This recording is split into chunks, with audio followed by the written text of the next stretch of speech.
And welcome back to the OHIO podcast, everybody. I am Buckeye Boggs. That man over there is the wild man, Chris Wilds. And this is our Penn State Nittany Lion 2023 preview. Chris, James Franklin has been there a while. He's Mhm. not won a whole heck of a lot as far as championships, but he came into a program that needed some stability. And that is exactly what that man has offered that program. And they have been building for this season. The recruiting he has done in 2021, 2022, 2023 is all led up to this season. A lot of those juniors and seniors are in the prime, and they've got a young gunslinger from Ohio who they are counting on to lead them to the promised land. The only question is, can they overcome the Ohio State and the team from Ann Arbor this season? They couldn't do it last year, but if they can do it this year, they can at least interrupt the pecking order in the Big Ten and maybe compete for a Big Ten championship this season.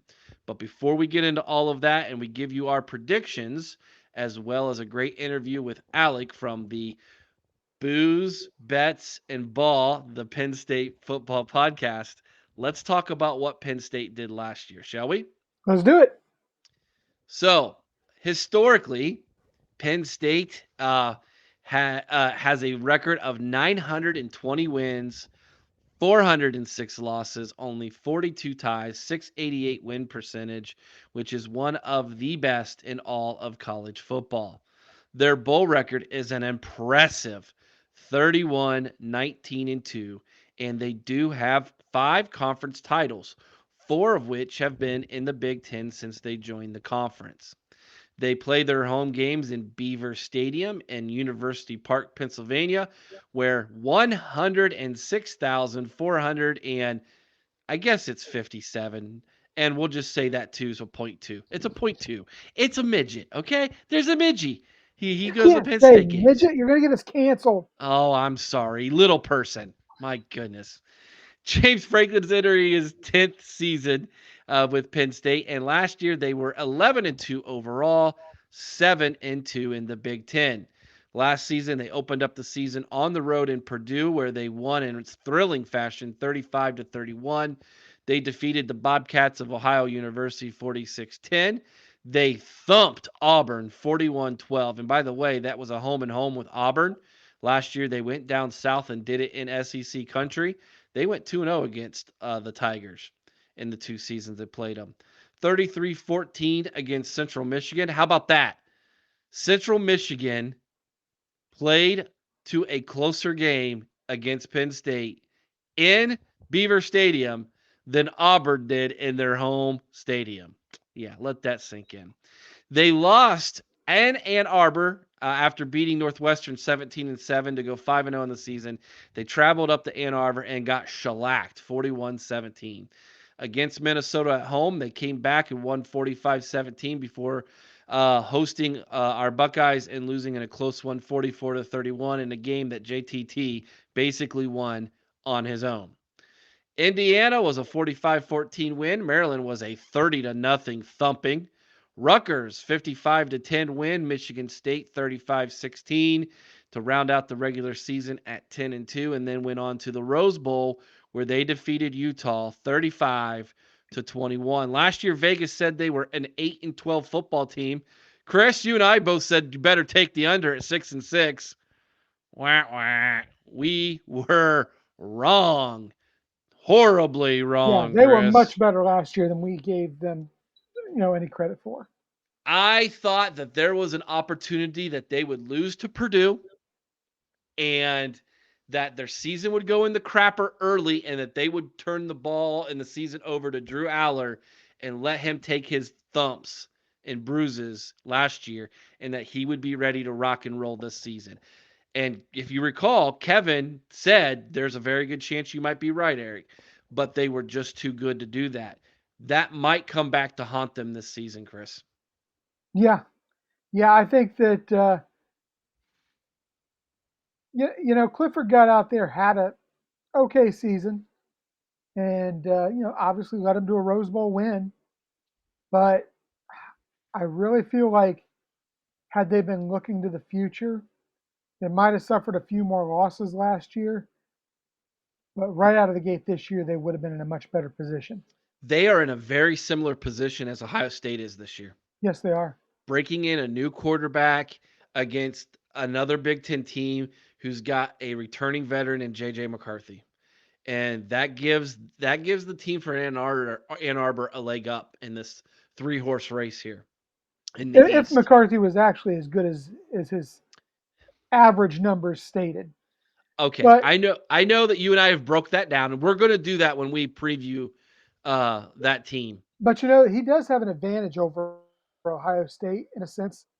He's got a very experienced line coming back, Eric. Very, and we're going to break into that too. But first, let's get the perspective from a Penn State guy from a Big Banter Penn State podcast. It's the Booze, Bets, and Ball, a Penn State podcast with Alec. Alec, tell us about your team, shall you? And welcome back to the OHIO podcast, everybody. And as you can see, we are joined by our special guest, Alec from the Booze, and what is this again?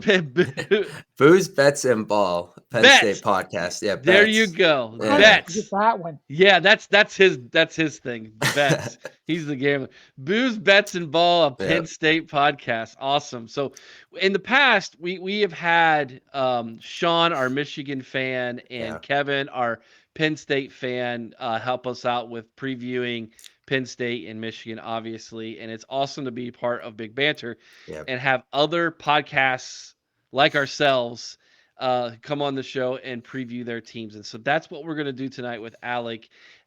Chris, fire away. Let's just fire some questions at Alec here tonight. Let's go. All right, Alec. First question is about James Franklin. How does the fan base view James Franklin?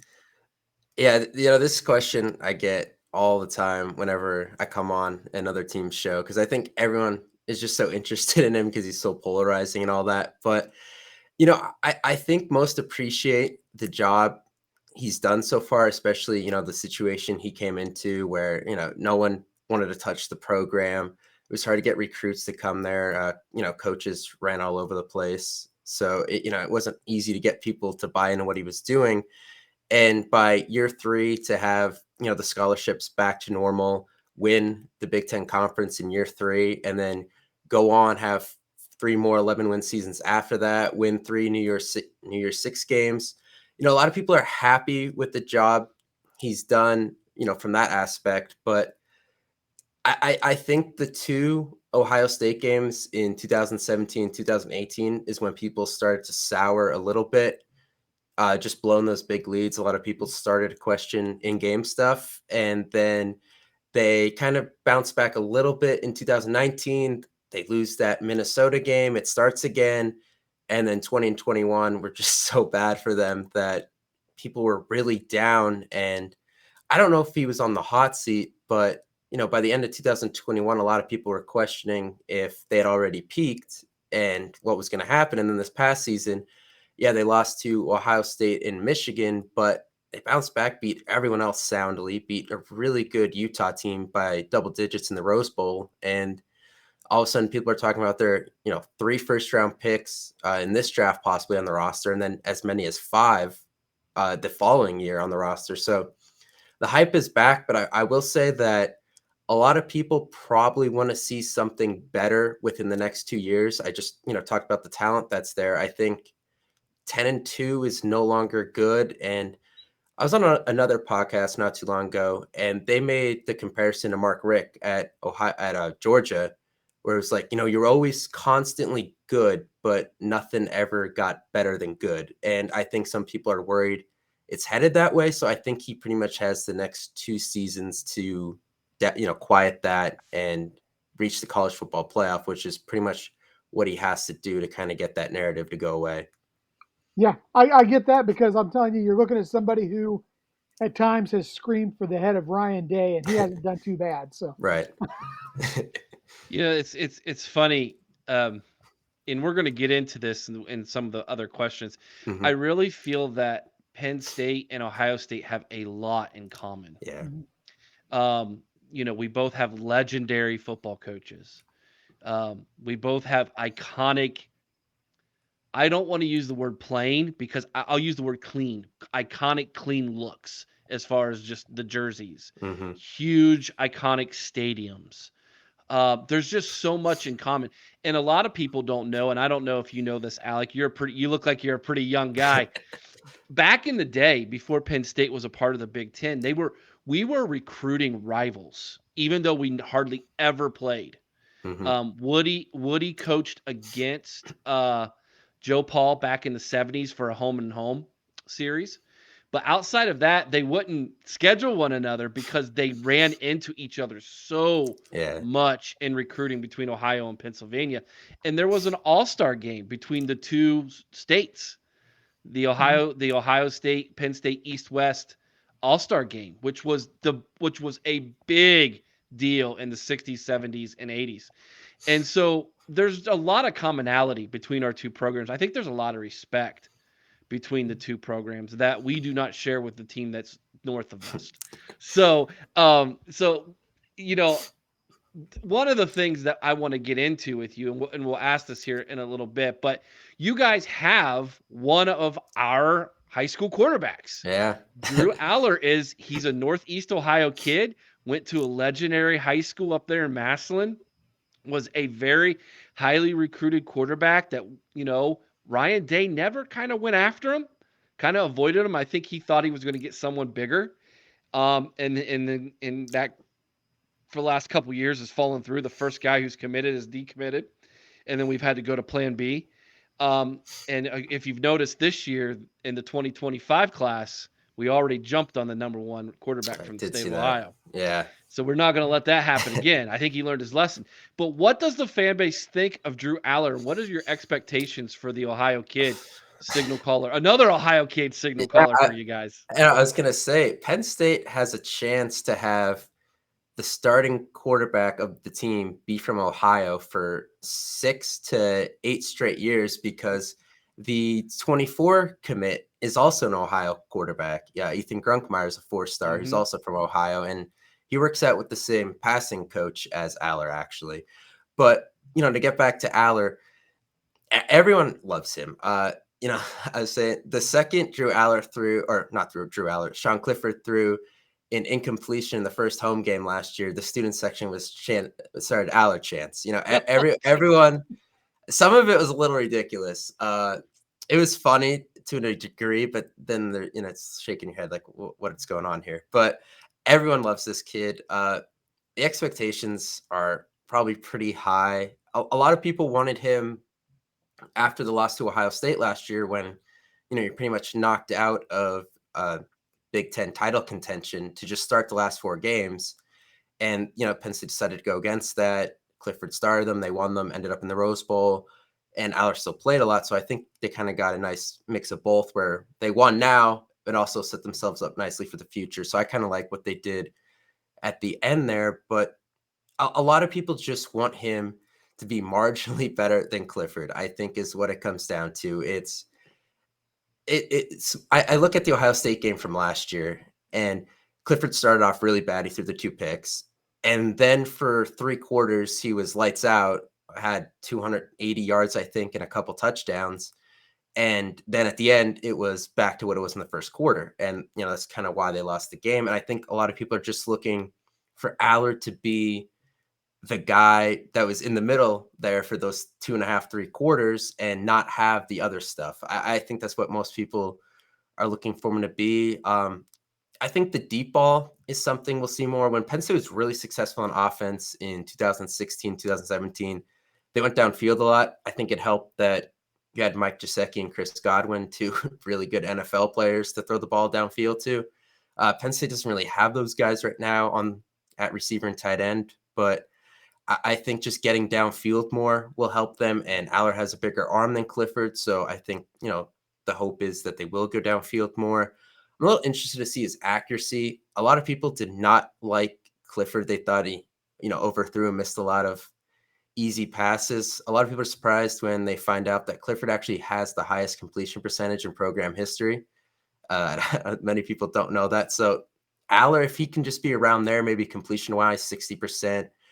But it's just about being a difference maker in the big games where, the Minnesota game in 2019, a game that gets looked at a lot where people first started to dislike Clifford because he was 8-0 going into that game, turned the ball over 3 times.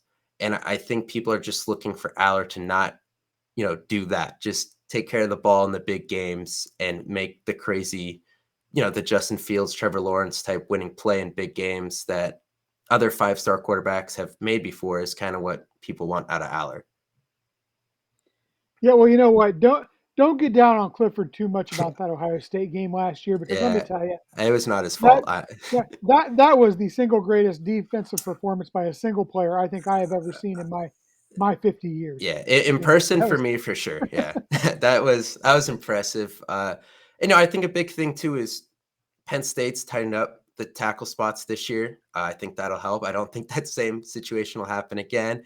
And yeah, that wasn't all on Clifford, but at the same time, it's like just don't turn. People just don't want the turnovers in the big games, which yeah. seem to follow him. Where in the other 10, 11 games of the season, he's pretty good with the ball, and then it's just those 1 or 2 games where it's 3 or 4 turnovers, and it kind of nukes the game for them. Well, I'll tell you, you talked about the big game, so let's get to it. Is it Big Ten championship or bust this season? It, I can't say championship or bust when you haven't been there since 2016. I just think that's an unfair assessment for them and unfair expectations right now. But they definitely are capable of it. I will say that the talent is there for them to do it, and I think a lot of people would wish Aller was a year older because the youngest starting offensive lineman is a true junior. The receivers are a senior, a redshirt sophomore, and a 5th-year senior transfer from Kent State. The starting tight end is a redshirt junior. The 2 running backs are sophomores, but they played every game last year. And the defensive line, the secondary, has 4 guys that are going to be out of eligibility after the year. You lose both your starting defensive ends. Like the rest of the talent is there. It's just, is Aller ready this early to go and get it is kind of what it comes down to. And I think they are definitely capable of winning the Big Ten, but I don't think the other thing is there's that scenario where Michigan, Ohio State, and Penn State could all be 11-1, and then That's what we're Wisconsin had predicting. that in there too. I think Yeah, there's 4 that can go 11-1. Chris and I have both said we think there's 4 11-1 teams at the end of the season. Wisconsin could also possibly be in there, I think too. So that's where it comes down to. You could be 11-1, but with how weird those tiebreakers are going to be, especially because Penn State plays Northwestern, who I don't think Michigan or Ohio State do. And, obviously with everything that's gone on there, I'd be surprised if that team won a Big Ten game. Right. So if they're 0-9, Penn State's strength of schedule percentage or, opponent win percentage, whatever it is, goes down significantly compared to the other 2. So Penn State could be 11-1, but playing Northwestern instead of someone like Purdue who could win 6 or 7 games is kind of a problem for them. So as much, it's weird because it's not championship or bust by the simple fact that you could go 11-1 and it not be your fault that you didn't get in the Big Ten championship game. If you go 11-1, there is a very real possibility, hear me out, that the 2 teams that go 11-1 and don't go to the Big Ten championship game, and then the other 11-1 team, and if Wisconsin's 11-1 and the East is 11-1, that's an elimination game. You could have 3 Big Ten teams in the college football playoff. That is conceivable. Yeah, it really is. I think it is too. I just kind of look at who's home, who's away. Michigan struggles at Penn State a lot more than obviously they do playing Penn State in Ann Arbor. Penn State really struggles to play in the shoe. And, the last time Ohio State went up to Ann Arbor, they struggled there pretty bad. Let's not talk about that. I know. That. I apologize. But the way it's set up this year, it's like the teams that struggle where they struggle are playing there. So the scenario for 11-1 is a lot more likely this season, I feel like, just based off of that. Yeah, I agree with you, man. So let's talk a little bit about what the Big Ten has done. Of course, now that Oregon and Washington's here, does this even matter anymore? I don't know. But how crazy was it that they did not give you guys any rivals? And as Ohio State fans, And all the former players were irate about this. The Ohio State players, the fans, Yeah. they're like, dude, Penn State has been, and for the longest time up until the last couple of years, the Right. better rival for us. It went back and forth a little bit. In the 90s were crazy good Yeah. back and forth. Mhm. I still have nightmares of Kajana Carter running Yeah. all over us. So that being said, what was the reaction that you had from the Penn State faithful about all that? A lot of it was surprise, I would say. I think a lot of people thought that they were going to get locked into a Maryland protected rivalry, actually. So there's a little surprise that that didn't happen. The Ohio State one, I think a lot of people were shocked there. Michigan State was another one just because of the land grant trophy game they always play for. So that was another one I think people were surprised wasn't protected. So kind of those two were definitely the ones I think people were looking for. A lot of people were expecting a Maryland or a Rutgers, honestly. But, I think people are happy those two didn't happen, but then also upset that you didn't get either of Ohio State or Michigan State. So, yeah, that was a little surprising. Penn State has a good rivalry going with Iowa, too, but I just think Iowa has those other matchups with Nebraska and Wisconsin. Iowa has a rivalry with everybody. Penn State and Iowa have gone back and forth a lot lately. Most of it has to do with what happened when Penn State went out there in 2021. But yeah, that was another one I thought people would think like a sneaky add-in for protected rivalry. But the fact that they had none was really shocking to a lot of us. Yeah, so I'll tell you, I think they're going to have to redo some of this given the fact that we've had some expansion. Mm-hmm. We talked about expansion on our last show. What do the Penn State fans and yourself as someone who covers Penn State think of the expansion? I mean, overall, it's pretty crazy. The Pac-12 is pretty much gone in overnight, which is nuts. I will say, I think if you asked, people within the Penn State program how they feel about it, I think they like it because it gives them more exposure on the West Coast. I know, like Ohio State recruits pretty well in California and Arizona. Penn State does not. So just being able to go out there and play might help them with a couple more recruits a year out there, which I think they will like. I think the opportunity to just play other big teams, Oregon and Washington have been pretty good over the last decade or so. So just getting more competition and not people pointing at the fact that, 4 of your wins a year came against Rutgers, Indiana, Northwestern, Maryland, stuff like that. Just being able to play more better teams, I think will also help, help the strength of schedule, obviously, when you try to make a playoff run, especially when it turns to 12 and there's a lot of 9-3 and 10-2 teams fighting for spots. So overall, I like it. I think a lot of people within the Penn State community, both fans and people within the program, would agree with that too. And the number one thing probably is the West Coast exposure, a little more for the program. Yeah. Well, what is the floor and ceiling for this year's team? Honestly, like, give me your worst case scenario and best case scenario in honest terms. Yeah. I guess worst case would be 8-4. It would start with Aller's first Big Ten game, which would be at Illinois at 11 a.m. on a Saturday afternoon, big noon game, I'm pretty sure. I think, if they get hung up there where Illinois has a pretty good defensive line, Penn State probably will still be in the face that they'd like to be run first until Aller gets going. That's a game he probably has to win because Illinois is a little weaker in the secondary. I think they lost 3 guys to the draft last year. So that's a game I think you look for him. You have to try to win. And then, Penn State fans have flashbacks for when Illinois had 8-9 guys on the line and Penn State was in their normal 4-3 defense and Illinois just ran all over them in 2021. I think people are worried about that happening again. So that's a game to watch. That's a game they should win, but the recipe is also there for that to be a little messy. And then the next week having Iowa in the whiteout, that's one that they could lose, I guess. And then obviously just not coming close to Ohio State and Michigan in those 2 big matchups. But the flip side, I think 11-1, 12-0, obviously. I don't see it just because of how good Michigan and Ohio State are, and you're also having to dodge landmine games like Illinois and Iowa. So I would not say 12-0 is the ceiling. I'm pretty safe with 11-1 being the ceiling, but I do think making the college football playoff is the ceiling. I don't know what would have. I'd have to see the matchup.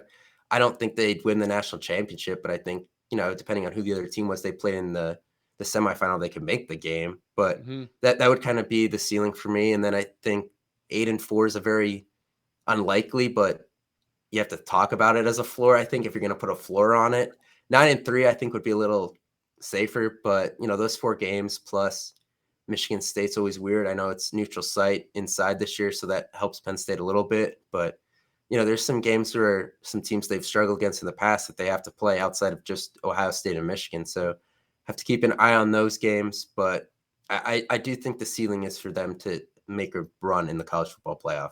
Yeah. There's this weird feeling with fans, like if you're going to go to the college football playoff and lose, you'd rather go to like the Rose Bowl. Yeah, I've heard that. Yeah. No, you know what? If you get a chance to go, shoot your shot, man. Yeah. That's how I feel. Yeah. Yeah. I mean, even if you lose, you got there. You got there. You're never gonna make that shot if you never shoot it. Right. So I agree with that. Yeah. You brought up the whiteout. Chris has got a good whiteout question for you. Yeah. So why is it that Penn State actually tends to struggle during their whiteout games? Struggle. I don't know how much I'd say struggle. I mean, they are 10-8, which isn't exactly a fantastic record. I'll say 5 of those losses were actually 1-score games. It always is the toughest opponent too, which you have to put into perspective. And Penn State was, as we know, pretty bad from 2012 to 2015. Those teams just did not have talent, and they were 1-3, I think, in those years, with an overtime crazy 3-4 overtime win over Michigan being the one win. And, 2 of the 8 losses were actually to the eventual national championship, Alabama in 2011, and then Ohio State in 2014. So it's not like they lost to some slouches in those games either. They are 4-1 though since 2016 when they beat Ohio State, with the only loss being that 1 point Ohio State loss in 2018. So I'd say since James Franklin kind of got them going again, they've been pretty good in the whiteout. There was definitely a time there where they struggled in the game, those middle years kind of, but now I think they're rolling a little bit. I guess it's kind of it's not their fault because of the way the TV deals were set up, but they had to make it Minnesota last year, who, a 9-win team, but not Ohio State. And they had to make it Iowa this year, who I think it might have been anyway over Michigan because the Michigan game is at 12. So, in a way, it's not totally their fault about what game it's become, but it's helped the record obviously a little bit last year. But I do see the argument that, in the 18 games, maybe you think they'd win 14 of them, but 10-8 looks bad on the surface. But when you dig a little deeper into it, it's not as bad as it seems, from our perspective, I guess. So Alec brought the receipts to our little jab. Did you catch that? He brought the receipts. Well done, Well done, young man. It's on my bucket list. Chris and I want to go to a whiteout game as Buckeye fans. We want that. We want to feel that and experience that as fans. Our mutual friend Kevin. Jerseys. Yeah, our mutual friend Kevin says there's nothing like it. He's a huge. He's been to a couple. Huge Penn State fan. Every player who's ever played in that game will tell you it's the loudest they've ever experienced as an athlete. So that just is something that you should hang your hat on as a fan. That is unmatched in college football. There's nothing like it. Every player has said it. Even Ohio State players are like, it's nothing like it. It's just it's a crazy atmosphere. Yeah. So that being said, I ask you this question, and I don't want you to give me the obvious answer, okay? We all know what it would be. Yeah. Okay, we're just going to avoid that topic. All right, never happened. By the way, you guys, Buckeye fans want that statue back up, by the way. I know you guys do too. We want to see Joe Paul's statue back up. I love that documentary about trying to find it. Have you seen that? I've read articles on it and that. Yeah. So that being said, if you as a Penn State fan could change one thing in the past about your program, not being that one thing. What would Alec change and why? Yeah, the pass thing was interesting. Just because they always seemed so good. I don't know. Maybe join the Big Ten earlier. Maybe that would give you some more There you credit. go. More credit. I feel like winning a couple more Big Ten titles. I know it might not matter now, but I think it would have helped them to join a conference earlier because one of the things James Franklin talked about when he got here was kind of how outdated everything was. And I think being an independent for so long, Penn State didn't really compare itself to other programs when it came to facilities and that kind of stuff because they were just kind of out doing their own thing. I think if you were in a conference earlier and you saw on a consistent basis the same schools and what their practice facility looked like, what their dorms looked like, the resources they had for their players, I think Penn State would have been a little further along in that department, and James Franklin wouldn't have had to play catch up so much over the last 5 years. I think he's finally got it where he's wanted it, but I think that is something that might have helped if they were consistently comparing themselves to going to Michigan and Ohio State and Michigan State and Iowa every year and seeing what they had. That is an insightful answer, Chris. Hear that, Notre Dame fans? Alec understands it. Where was- are you? I was just about to do a follow-up question. Do you think that's where Notre Dame is at, where you guys were in the 90s, early 90s? I think it's close. I think them, they now that they have a series with you guys and they play a school like USC a lot and they play FSU every once in a while, I think playing those big name schools has shown them more comparisons to where they have updated. They probably do need to eventually join a conference in order to keep up, especially with the way things are going right now, where it's all about TV deals and we're getting probably closer to just 3 mega conferences that will probably eventually become 2. So I do think it would benefit Ohio or Notre Dame to get in there sooner or later. And who wouldn't want to see a Notre Dame Penn State game?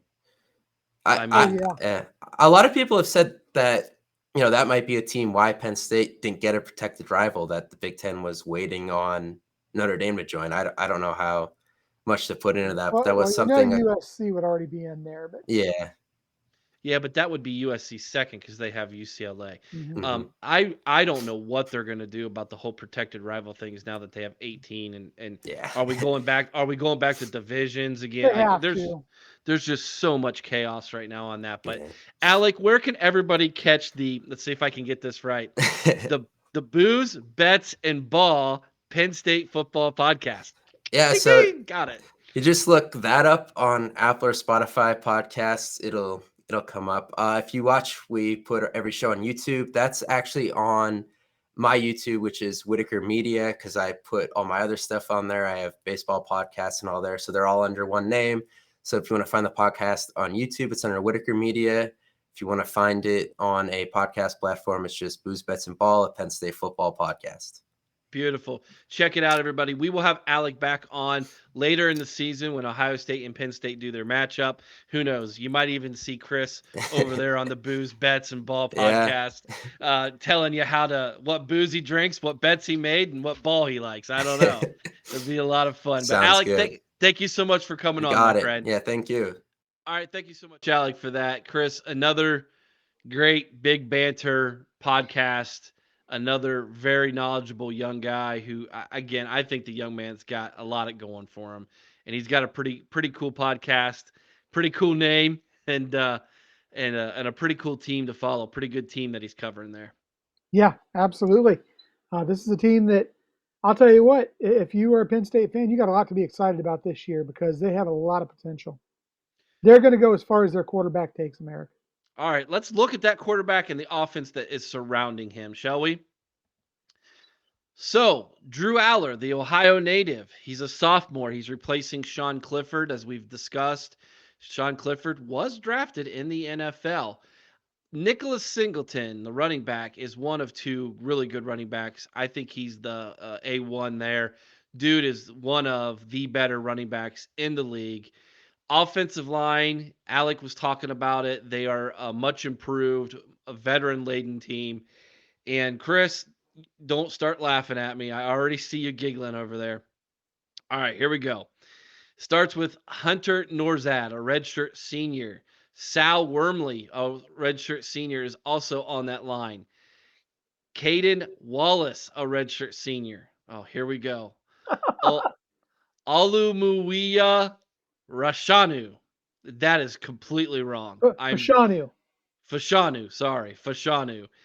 Redshirt junior. I apologize to whatever nationality he is and country he is from. I apologize to all of you. I am uncultured swine. Landon Tangwall, a redshirt sophomore, and Juice Scruggs was the one lineman drafted off of last year's team. That is a very good, big, and experienced offensive line, which has been kind of the weakness for Penn State over the past Yeah. couple years, and they have shored that up. Brenton Strange is no longer there in Happy Valley. He's replaced by Theo Johnson, who is a junior tight end. At the wide receiver position, Parker Washington was drafted in the NFL. You've got Keandra Lambert Smith back. He's a senior. The fifth-year transfer senior is Dante Cephas from Toledo, Ohio. And Harrison Wallace III is a redshirt sophomore wide receiver. Chris, your thoughts on the Nittany Lions offense? Yeah, Eric, I think that you're going to see James Franklin lean heavy on that run game early as he gives Aller a chance to develop. He's got some studs on that offensive line. And I'll tell you, don't sleep on Theo Johnson. He is a very talented tight end. He could become an early favorite target of Drew Aller. Cephas, pretty good receiver. As you said, he's a transfer coming in. Lambert Smith has some ability, but the wide receivers are definitely not the strength of this team at the moment. So I think they go run heavy, and I think they are a very solid defense. I think they try to play more of that ball control offense, and see where it carries them. I think early on it's going to benefit them. And Chris, we talked about this on our last podcast with Ohio State and their roster, with some of what we're seeing as far as the issues with the offensive line and pass blocking. Is maybe you open up the pass this year by leaning towards the run early in games. I see a very run heavy offense here, Yeah, especially early. and they have Until two very talented running backs, like you mentioned, yes, Eric. with given that offensive line and given the fact that Drew Aller is as green behind the ears as he is, I see them really relying on the run early. I think that bodes well for them offensively. All right, let's flip it over to the other side of the ball and take a look at their defense. So defensively, on the line, you got Adisa Isaac, a redshirt senior, Hakeem Seaman, a redshirt senior, Devon Ellis, a redshirt senior, and Chop Robinson, a junior.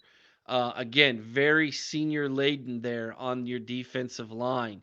At linebacker, Curtis Jacobs is a junior. One of my favorite in the league, Kobe King, a redshirt sophomore, and Abdul Carter, a sophomore. They're young but extremely talented linebacking core. At cornerback, Johnny Dixon, he's a redshirt senior, and no, it's not that Johnny Dixon. It's another Johnny Dixon. Um, Kalen King is a junior, and he is one of and considered one of the best, if not the best, corners in the Big Ten.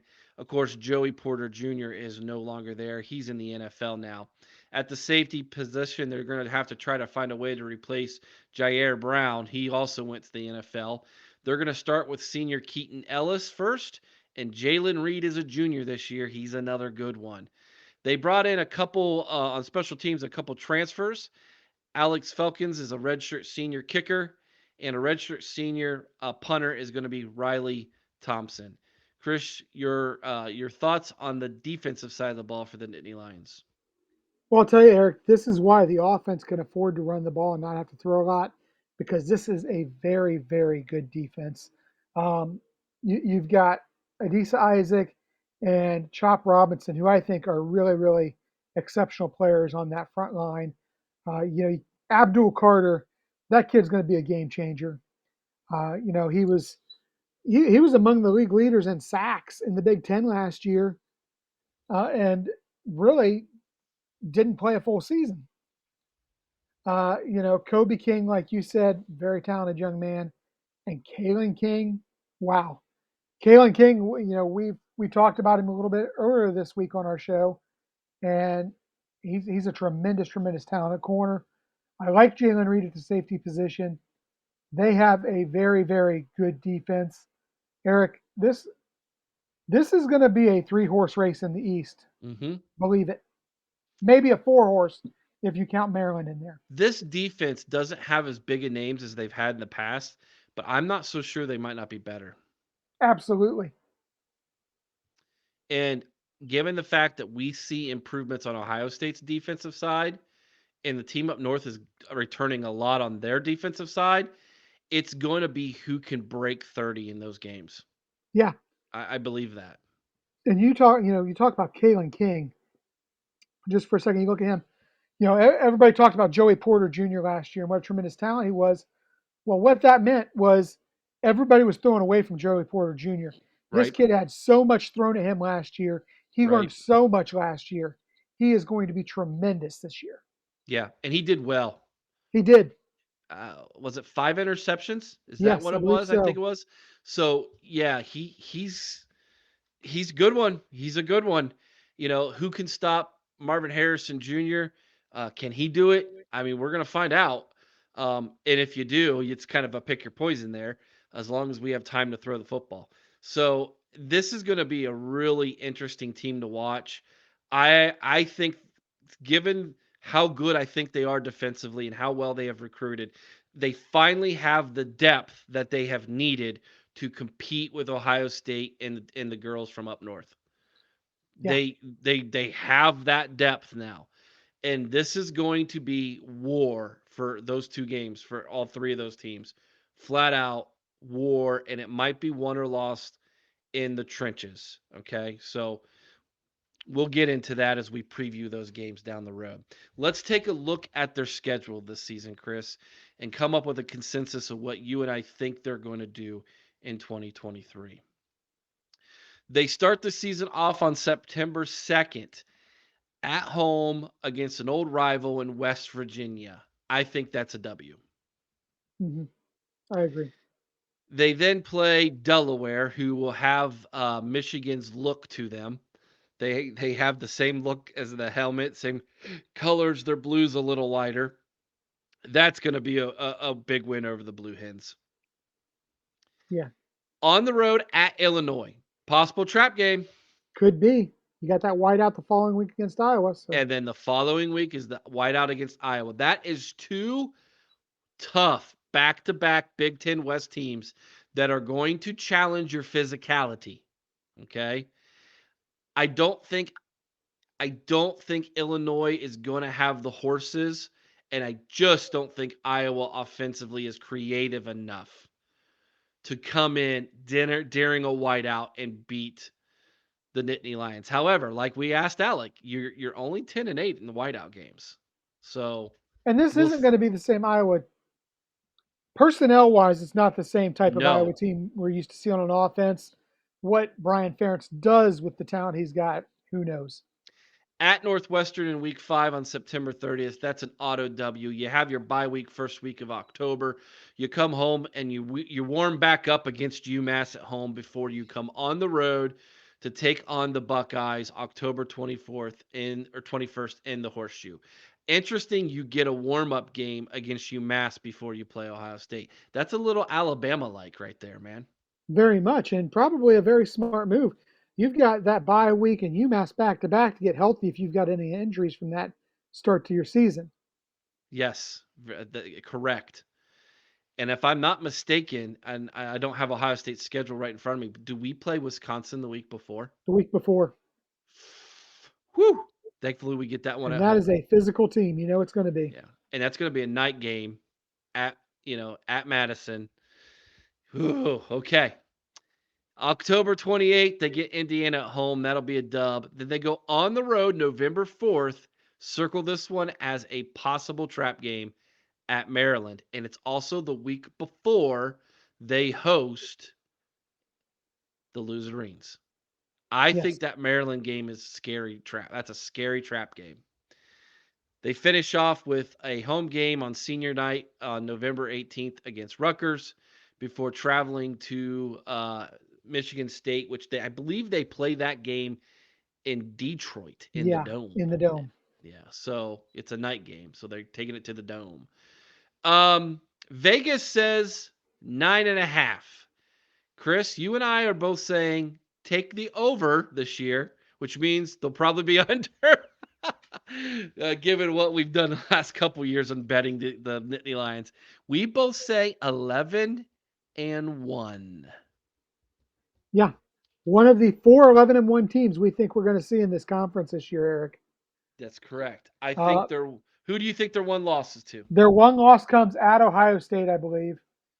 I think they get the Mitten Kittens in their house. I think they take them down. I agree. I'm with you on that. Um, yes, so that's our bets. It's time to find out what Brandon Jensen from Big Banter thinks in his bets. What's the smart money, Brandon? So I'm Brandon Jensen, lead betting analyst at Big Banter Sports. Glad to be on the show. We're going to go with Penn State. Their over-under is 9.5. Over is juiced to -135, under at +115. So some key points that I've been looking at is new quarterback. Clifford's gone. Does Drew Allar have it in him? They have 14 returning starters in total. They get transfer Cephas out of Kent State, which I love. Can Allar bring it? I think he can. They have key games versus Michigan and Ohio State on the road. I feel like they split those. I feel like they're going to give Ohio State a scare, and I think they're going to do it against Michigan. They get Iowa in the whiteout, massive. But I think they get 9.5. I think 10. They could flirt with 11. I see a scenario where we get 3 teams at 11-1. If I'm being honest with you, and I think 9.5 is the way to go.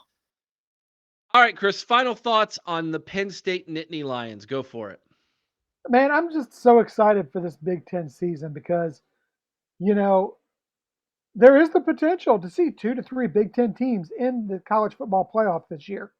We saw it last year, but depending on what happens with the girls down in the SEC this year, man, you have potential to, like we've talked about, have 3 to 4 11-1 teams in the Big Ten.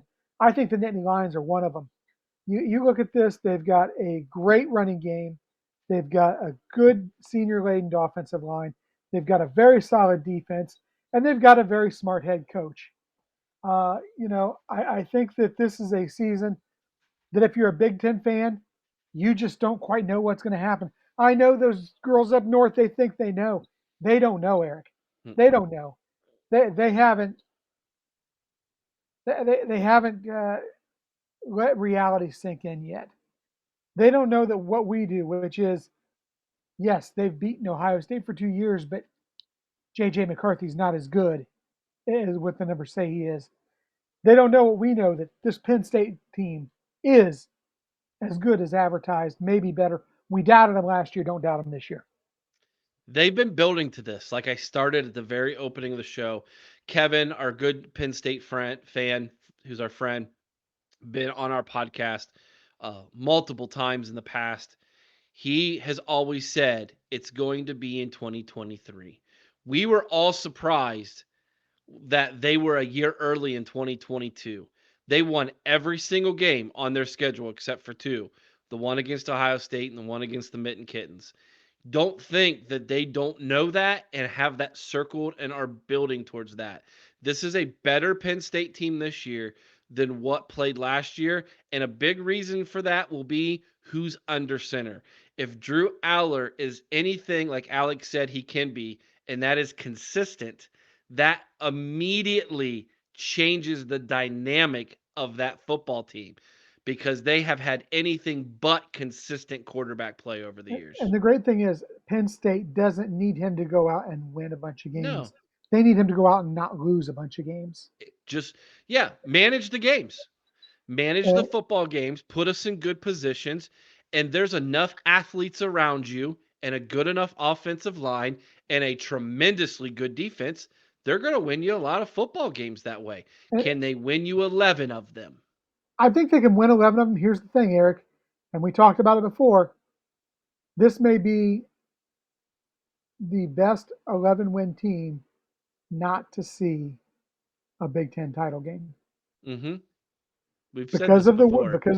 because of the strength of schedule. This could play out very sad for the Penn State Nittany Lions It could in the year also that they're building up to. it could also play out to where they are the 11-1 team that doesn't go to the Big Ten championship that gets invited to the CFP, and either the Mitten Kittens or the Buckeyes are 11-1 and don't go and don't get the chance to play for the Big Ten championship. If Ohio State goes 11-1 and Penn State goes 11-1, Ohio State's program more than likely go to that Big Ten championship game. But you know Um, what? If there's a way that the Mitten Kittens don't go to the Big Ten championship game after their debacle versus TCU last year, I could see a way that they could be left out. 2 years in a row, 0-2. Pretty disappointing showings there. And if you Um, remember, we were locked out a year because of that. this will be the last year that would happen, Yeah, given the fact this is the last year for 4 teams. It's going to go to 12, at least 12 in 2024. If it doesn't change even before that, I imagine it won't. But with the realignment that's going on and the fact that the Pac-12 no longer exists as we know it, uh, I wonder if the CFP is going to change with that. But this will be a very interesting year. There's going to be a lot of politicking going on if something like that were happen. But here's at the end of the day, Penn State is just like Ohio State, is just like that team up north. Your destiny is in your hands. You just yes. got to go out and win them. Just got to go out and prove it. Win the games. We all think that there's going to be 4-11-1 Big Ten teams. That might not be the case. Someone might actually win all 12. You, And if you know that's the something else case, fun there's no here. argument there. You know something else fun here though is this could be the first year in a long time we have seen true Big Ten football return. The brutal running games. Michigan brought it back. That's one of the big reasons that Ohio State, I think, has struggled with them the last couple of years. But we may have an Ohio State team that, due to their line situation, may have to force themselves into a run first team. You're going to have a Penn State team that, due to their quarterback situation, is going to be a run first team. Luke Fickell, they've talked about that offense opening up, but they're going to be a run first team. They got one of the better running They got backs one in of the the better running league. backs in the league. Illinois, Iowa, those are going to be run for. We may see tough, hard-nosed Big Ten football back for the first time in a long time across the board. And the thing that is about all of those teams that you mentioned, they're all the top echelon teams in the Big Ten. Yeah. And they're also all of them are the most physical teams in the Big Ten. And last year it was, Ohio State talked about you got to be more physical. We have to be more physical. And we were physical for 11 games. And when we got to that 12th game, the physicality somehow left the door. It never came out of the locker room. Mm-hmm. And then that fourth quarter, after a couple injuries, the physicality left again on that defense down there in the Peach Bowl. Will it be here this year? Only time will tell. But I know this much. When it comes to Penn State, that game is going to be physical. You better believe it. It always is. There's always big hitting. Penn State comes. They come ready to play. Ohio State comes ready to play. The Big Ten might not say that this is a rivalry, but you better guarantee it on the field. Those players, they know this is still a rivalry. And this is the last opportunity these teams have to cement themselves against one another, as far as we know, unless they change the schedules again next year. And you think about it, who's gonna win this? Who's gonna win this final game of this rivalry for a couple years? you think about it. Penn State wants this bad. You think back. You look at that schedule. Ohio State, and more specifically, JT Tuimoloau, is what kept Penn State out of the college football playoff last year. Yep. Had that game gone the other way, it would have been Penn State, not Ohio State going. You're exactly right. Please like, share, subscribe. Share this with your Penn State friends. Say, hey, there's a couple Buckeyes talking about our team. What did we get right? What did we get wrong? Let us know in the comments section below. Do hit the thumbs up. It absolutely does help this channel. If you haven't yet, please subscribe. Ring the bell. Get notified every time we drop a new video, which is almost daily here on the OHIO podcast. We go live every Sunday night at 8 o'clock Eastern. Come on, join the chat. you know what? Even if you're not an Ohio State fan and you want to come on and troll us a little bit, that's all right. And only 4 weeks. 4 weeks, Eric. We're going to be talking live on Sunday nights. The fans can call in. They can rant. They can vent. They can say what's good, what's bad, and what is ugly about Ohio State football. We're looking forward to that, guys. So make sure that you check that out. All right, guys. Until next time, be kind to one another. I owe someone's OH and sing Carmen, Ohio with all your heart. Till next time, Chris. OH. I-O. Go Bucks.